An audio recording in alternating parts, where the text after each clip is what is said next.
आजकल ज़्यादातर लोग अपने भविष्य को लेकर बहुत ज़्यादा चिंतित होते हैं। जो प्रेजेंट में चल रहा है वो तो चल ही रहा है, लेकिन आजकल ज़्यादातर लोगों का मानना है कि अपना भविष्य भी आगे से सुरक्षित किया जाए। उसके लिए कई तरह की बीमा पॉलिसी कराते हैं, कई तरह के टर्म प्लान खरीदते हैं और उसके बाद उन्हें अच्छा खासा मुनाफा भी मिलता है, जिसकी वजह से उनका भविष्य सिक्योर हो जाता है। लेकिन इसी के साथ साथ कुछ ठग लोग इसमें बहुत ही ज़्यादा ठगी कर जाते हैं। जो ज़्यादा प्रॉफिट देने का वादा करते हैं वो प्रॉफिट तो उनको नहीं देते, लेकिन करोड़पति से उन्हें रोडपति जरूर बना देते हैं। दोस्तों, आज की घटना जो मैं आपको बताने जा रहा हूं, इसमें एक व्यक्ति इसी तरह ठगी का शिकार होता है और जिसमें 80 से ज़्यादा लाख रुपए वो बीमा पॉलिसी के नाम से जमा करा देता है। लेकिन जब उसे पता चलता है कि उसके पैसे तो किसी बीमा पॉलिसी में है ही नहीं, उसके पैरों तले जमीन खिसक जाती है। और फिर जब वो नज़दीकी पुलिस स्टेशन पहुंचता है और पुलिस वाले जब इस पूरे मामले का खुलासा करते हैं तो एक बहुत बड़े गिरोह का फंडाफोड़ किया जाता है, उस गिरोह को पकड़ा जाता है। आइए दोस्तों, जानते हैं पूरा मामला क्या था, किस तरह से ये लोगों को शिकार बनाते हैं और किस तरह से लोगों के पैसों को ये ऐंठ लेते हैं। नमस्कार, जय हिंद। आप देख रहे हैं APH न्यूज़ राहुल रावत के साथ। तो दोस्तों, आज की जो मैं हकीकत की घटना आपको बताने जा रहा हूं, उत्तर प्रदेश में एक जिला पड़ता है मेरठ और इसी का एक क्षेत्र है पल्लवपुरम क्षेत्र। ये पल्लवपुरम क्षेत्र की हकीकत की घटना है। यहाँ पर अमरीक गुप्ता नाम का एक व्यक्ति जो कि 14 बीमा पॉलिसी खरीदता है और लगभग ये 14 बीमा पॉलिसी 54 लाख रुपए की होती हैं। और 16 सितंबर 2016 को अचानक इसके पास एक फ़ोन आता है और फ़ोन पर कहा जाता है कि मैं ICICI बैंक का मैनेजर बोल रहा हूँ, मेरा नाम राहुल है और मैं आपकी बीमा पॉलिसी के बारे में आपको कुछ बताना चाहता हूँ। इधर अमरीक भी उससे कहने लगता है कि जी सर, बताइए क्या बात है। फिर अमरीक को बताया जाता है कि आपकी जो बीमा पॉलिसी है वो एकदम से उछाल में आ चुकी है। आपका जो 54 लाख की पॉलिसी है एकदम से 75 लाख रुपए की हो चुकी है, आपको काफ़ी पैसे का मुनाफा हुआ है। अब अमरीक ये बात सुनकर बहुत ही ज़्यादा खुश हो जाता है, लेकिन उसे एक दूसरी बात और बताई जाती है कि आपको पता है कि ये सब पॉलिसी आपकी शेयर मार्केट में लगी हुई हैं और अगले महीने शेयर मार्केट डाउन होने वाला है, इसलिए आपको ये पॉलिसी बंद करा देनी चाहिए। आपको नई पॉलिसी खरीदनी चाहिए जिसमें आपको काफ़ी सारा मुनाफा होने वाला है। इस तरह की बात सुनकर अमरीक गुप्ता एक बार के लिए सहम जाता है और थोड़ी देर सोचने के बाद कहने लगता है कि ठीक है, मैं नई पॉलिसी कराना चाहता हूं। फिर जो राहुल होता है ICICI बैंक का मैनेजर जो अपने आप को बताता है, वो कहता है कि ठीक है, कल आपसे हमारी ऑफिस का कोई बंदा दोबारा बात करेगा और आपको सारी बातें समझा देगा। फिर जैसे ही अगला दिन आता है तो अगले दिन फिर अमरीक गुप्ता के फ़ोन पर एक अननोन नंबर से कॉल आती है और नंबर्स में यही बताया जाता है कि मैं ICICI बैंक से बात कर रही हूं और मेरे को आपके बारे में पता है कि आप नई पॉलिसी लेना चाहते हैं और उसके लिए आपको 21 लाख रुपए जमा कराने पड़ेंगे और 21 लाख के एवज में आपको 3 महीने के अंदर काफ़ी अच्छा रिटर्न मिलेगा, जिससे खुश होकर अमरीक तैयार हो जाता है और अपनी जो उसकी बीमा पॉलिसी रनिंग में चल रही होती हैं उन सबको बंद करा देता है। जो भी पैसा आता है उस पैसे को निकाल कर ये इस लड़की के अकाउंट में जमा करा देता है और धीरे धीरे करके लगभग 2 महीने के अंदर ये 80 लाख रुपए की रकम जमा करा देता है। धीरे धीरे इसको विश्वास हो जाता है कि ये मेरे साथ में बहुत अच्छा कर रहे। लेकिन जैसे ही 2 महीने बीतते हैं, ये बातचीत किया करता था, उन लोगों के मोबाइल बंद हो जाते हैं। इनकी ऑफिस में जाकर देखता है तो वहां पर वो ऑफिस भी नहीं होती, वो ऑफिस भी वहां से भाग जाती है।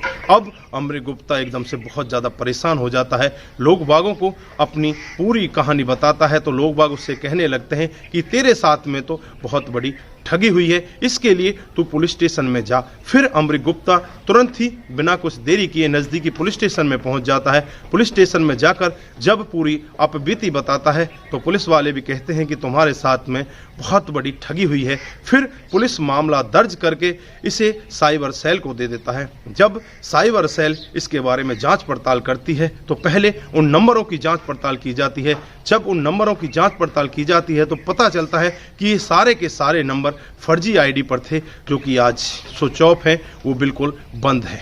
अब पुलिस के लिए भी बड़ा सवाल कि अब उसकी छानबीन करे तो किस तरह से की जाए, क्योंकि ऑफिस भी वहां से बंद हो चुका है। लेकिन उनके पास एक क्लू था कि वो अकाउंट नंबर जिसमें अमरीक गुप्ता ने 80 लाख रुपए जमा कराए थे। जब इस अकाउंट की जांच पड़ताल की जाती है तो पता चलता है कि गाजियाबाद के एक ब्रांच में ये अकाउंट है और ये अकाउंट सरलिंग के नाम पर है। सादा वर्दी में पुलिस सरलिंग के एड्रेस पर पहुंच जाती है। वहां जाकर देखती है कि यहाँ पर तो एक ऑफिस है और ऑफिस में कई सारे लड़के काम कर रहे हैं, एक लड़की भी काम कर रही है। उनसे कहा जाता है कि हमें इस ऑफिस के मालिक से बात करनी है। तो लड़के कहते हैं कि ऑफिस के मालिक से तो आप बात कर लेना, लेकिन आपको काम क्या है। फिर वो सादा वर्दी में पुलिस वाले जो होते हैं वो बताते हैं कि हमें एक बीमा पॉलिसी के बारे में बातचीत करनी है। फिर उन्हें अंदर केबिन की तरफ ले जाया जाता है, जिस केबिन के अंदर एक व्यक्ति बैठा होता है जिसका नाम होता है शमशेर। अंदर केबिन में पहुंचने के बाद जो पुलिस वाले होते हैं वो शमशेर से कहने लगते हैं कि क्या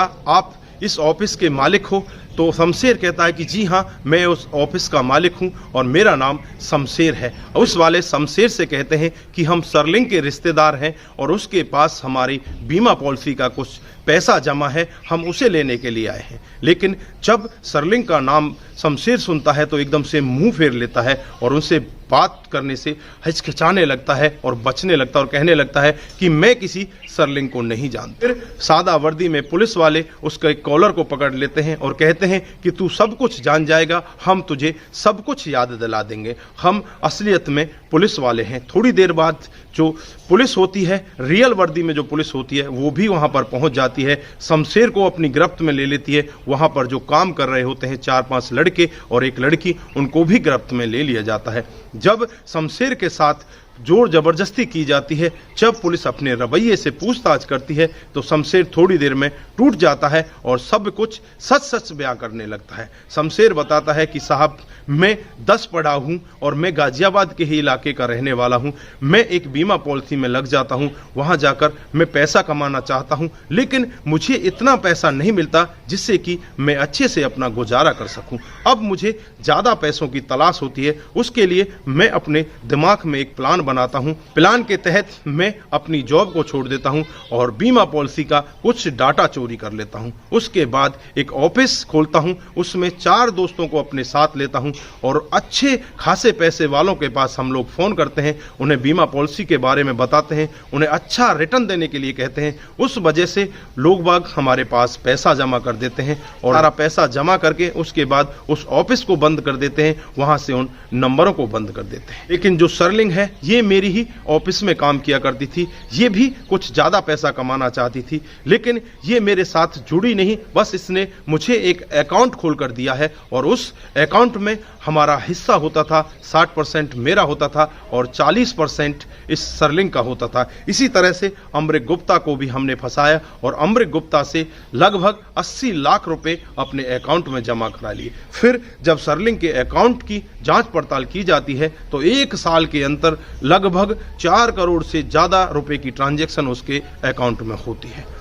पूरा मामला जब पुलिस वाले भी सुन रहे होते हैं, इधर जो आसपास के लोग भी ये पूरा मामला सुनते हैं, उनके पैरों तले जमीन खिसक जाती है कि किस तरह से लोगों का पैसा ऐंठा जाता है, किस तरह से लोगों से पैसा लूट लिया जाता है। उसके बाद पुलिस हरकत में आ जाती है। शमशेर को, उसके 4 दोस्तों को और सरलिंग को भी गिरफ्तार करके उन्हें अदालत में पेश करती है। फिर अदालत में इनका फैसला होता है, सभी लोगों की सजा हो जाती है। आज भी वो लोग जेल के अंदर बंद है। तो आप लोगों ने देखा लालच कितनी बुरी बला है। लालच के तहत इस व्यक्ति ने कितना सारा पैसा इन लोगों के खाते में जमा करा दिया और उसके बाद ये करोड़पति से रोडपति बन जाता है। और जब रोडपति बन जाता है तब मदद लेने के लिए पुलिस के पास जाता है कि बहकावे में ना आए और इस तरह की जो लालच भरी बातें आप लोगों के साथ की जाती हैं, लालच भरे जो सौदा आपके साथ किए जाते हैं, उनसे अपने आप को बचाकर जरूर रखें, नहीं तो किसी के साथ में भी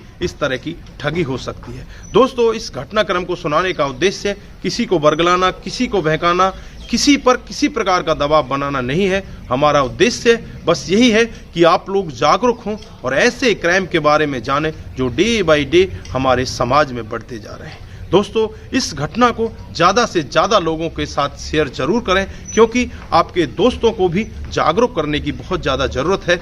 ये घटना किसी के साथ भी हो सकती है। अपने आप को सुरक्षित रखना है और अपने दोस्तों को भी ऐसे साइबर ठगों से बचाना है। इसके लिए ज़्यादा से ज़्यादा लोगों के साथ इस घटना को शेयर करके जाइए। दोस्तों, आज के लिए बस इतना ही। फिर मिलते हैं किसी नए मोड़ के साथ। तब तक के लिए आप अपना ख्याल रखें, अपने परिवार का ख्याल रखें, सतर्क रहें, सावधान रहें और ऐसे क्राइम से अपने आप को जरूर बचा कर रखें। नमस्कार, जय हिंद, जय भारत।